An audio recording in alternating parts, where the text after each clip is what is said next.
Hey everyone, welcome back to another episode of Springside Spade and Spoon Online. Today's going to be about how to make pasta, your own homemade, handmade pasta, which is really handy and relevant, particularly at the moment because there seems to be a bit of a pasta shortage. And it's actually really easy, and there's something really nice about, I find anyway, about making doughs and things by scratch. It's quite therapeutic. If you're lucky enough to have eggs, this is an egg-based recipe.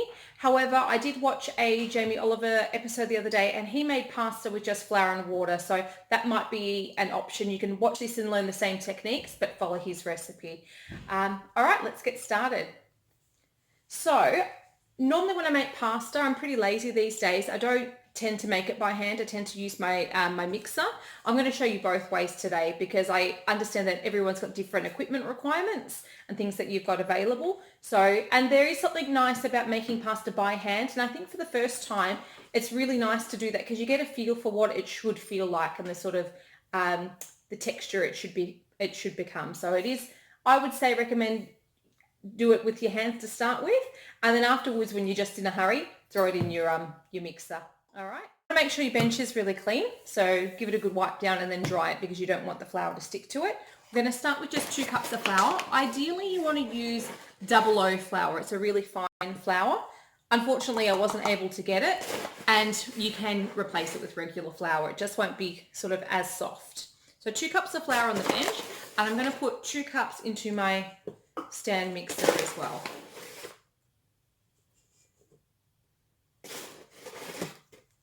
A little bit extra for later. Then I'm going to make a well in the center. I don't add salt to my pasta dough because I find when I put it through the pasta machine sometimes it can tear the dough, so I tend to just add the salt to the water. 4 eggs have been cracked in. I'm going to add a little drizzle of olive oil as well to both. Before I get my hands dirty, I've just got some flour in a cup and a little bit of water just in case I find my dough's too wet or too dry. I've got it before my hands get really messy. So with the one on the bench, what you're trying to do is you're going to break the dough and you're going to use your hands, and then slowly you're going to incorporate the flour that's around the side into the middle until it becomes a workable dough. So let's give that a try. So you want to break your yolks up in here. A bit of a mixy mix. All right, and slowly we'll start to add. Whoop. Don't want any leaking. Oh. Whoa. It's a little action shot from above, so you can see it's starting to come together. It's looking a bit like breadcrumbs, and the more that you knead it, the more it's going to start to come together like a dough.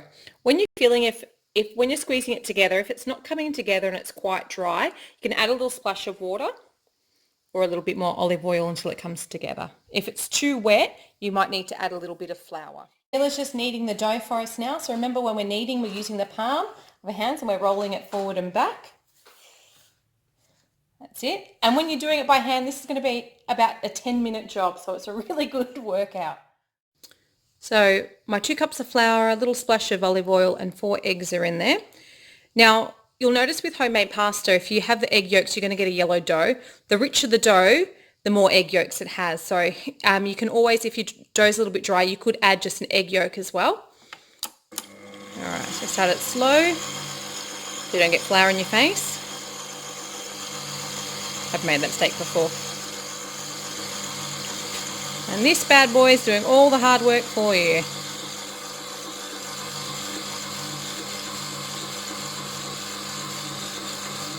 Speed it up a little.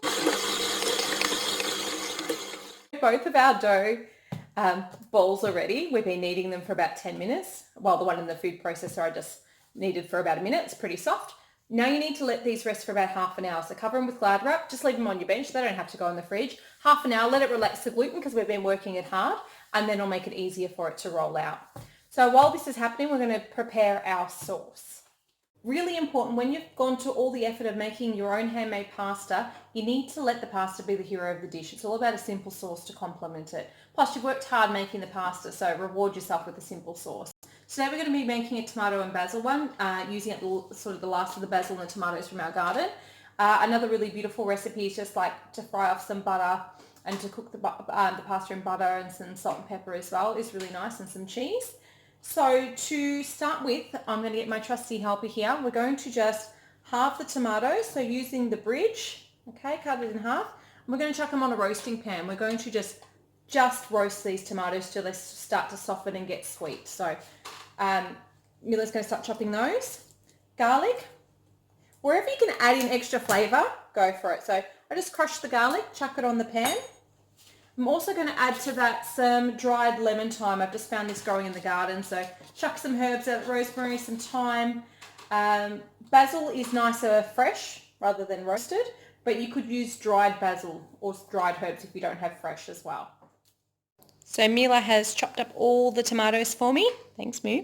To get some more flavour on this, we're going to chuck on some salt and pepper. Some salt and pepper, Mila, if you want to help. Some olive oil. You do the salt, I'll do the pepper. Okay. That's it, good sprinkling. Olive oil. And lastly, a bit of balsamic vinegar. If you don't have balsamic vinegar, you could do red wine vinegar as well. Okay, bang them in the oven for about 10 to 15 minutes till they start to soften and get a little bit roasted. You can, about halfway through, give the pan a little bit of a shake just so it's coating in all those pan juices. So I've just cut off a portion of the dough. You want to work with smaller bits at a time. Keep the other part of it wrapped up in Glad wrap so it doesn't dry up.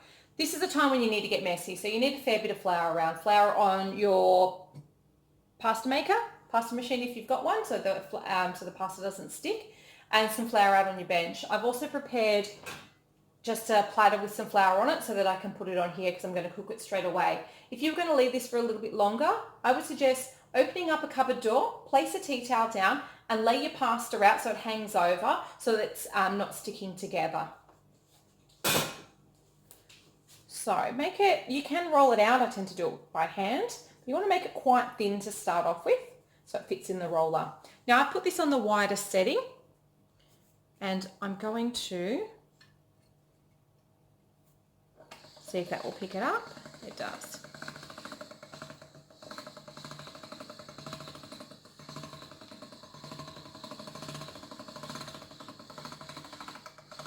So this first part is where you laminate the dough. So that's basically you're rolling it out, folding it up again into thirds, passing it through again, and you're going to do that on the same setting for a couple of times. This is what makes a really nice texture so that your pasta's got a little bit of bite to it, it's not too soft. So laminating. So you're going to run that through a few times on the biggest setting, and don't stress too much. If you get a hole in your pasta, you can always fold it up and start again. It's not the end of the world. And if you can, you want to kind of try and keep it in a rectangle sort of shape as much as you can. So I'll do that. You can see my pasta is starting to get quite long. If it's too long to manage, you can chop it in half. Just won't affect the flavour. Mila, do you want to roll it over here for me? Yeah. So it's good if you've got one person rolling and one person catching. Go for it. Yeah, that's it.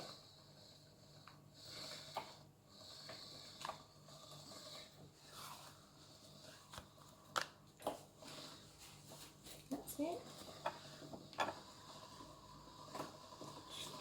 Getting super long now.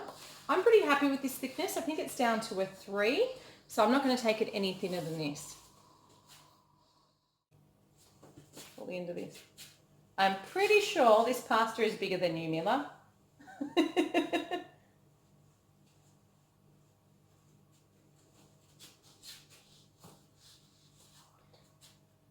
I'm going to cut this because it is a little bit too long to work with.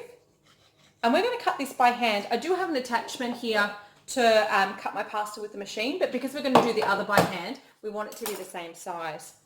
So at this stage, you want to make sure you've got plenty of flour on here because I don't want it to stick together. So I put a fair bit of flour on here, and then I'm just going to roll it up. And then I'm going to cut it. So this is pretty rustic style.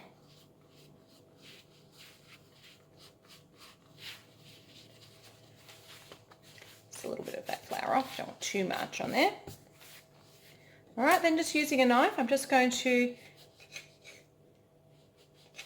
You want to cut it, make sure it's roughly about the same thickness.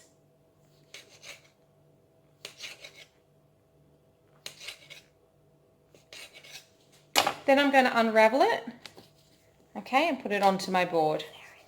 I think tagliatelle, I think that's what we're making today. And then I'll put it onto my board until I'm ready to use it. And keep rolling. So if you don't have a pasta machine, you can absolutely roll it out by hand. You're just trying to roll it into a sort of a long rectangle shape and to sort of the thickness that you desire. This one takes a little bit more muscles, but still relatively easy. So once I've got this thin enough, I'll roll it up, slice it up exactly the same as what I did with the other one. We're going to cook the pasta in batches just so it doesn't stick together. That can be the issue with fresh pasta. When it comes out, I'm going to chuck it into a bowl and I'm going to drizzle some olive oil in there to stop it from cooking. While it's in there, it's another opportunity for it to soak up some flavour. So I'm going to add to that some lemon zest and just some crushed garlic cloves as well. And we'll pick the garlic cloves at the end out. So I like to keep them quite chunky so that I can find them, that I don't get mistaken for bocconcini. You can just use a lemon zester.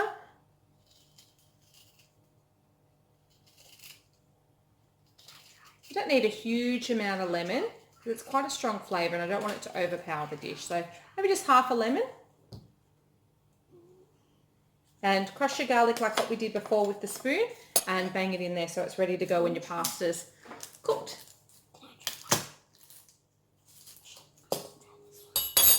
And some olive oil. That already starts to infuse the flavour. Go. Tomatoes are out of the oven. They've softened down a little bit, getting a little bit of colour and sweetness is coming out. Water's boiling. It's salty like the sea, as pasta water should be. So I've got my pasta ready to go, and then I've got my tongs and my bowl and olive oil over here to get the fresh pasta. Now the great thing about fresh pasta is it only takes about 2 minutes to cook. Pretty much you bang it in. Once it starts floating, leave it for about a minute and then you grab it out. So that's the reward. Just separate your pasta strands a little bit so they don't get stuck together, and I like to cook it in batches. Alright, first batch underway. Give it a gentle stir. We'll just wait for it to come up to the boil. So it's already starting to float, so it doesn't take long. So it's been cooking for about 2 minutes. They're floating now, so I'm pretty confident that they're cooked. You can always taste it if you like, but pasta should be al dente, which means firm to the bite or firm to the tooth. So you don't want it too soggy, too mushy. That's not nice. So I'm just going to grab it out. I'm going to put it straight into my bowl.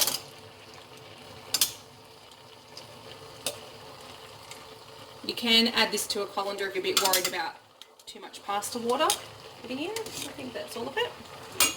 And then a little bit of olive oil in here.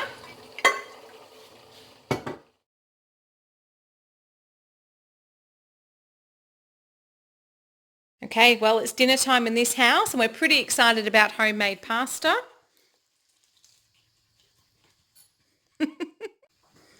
Bye, thanks for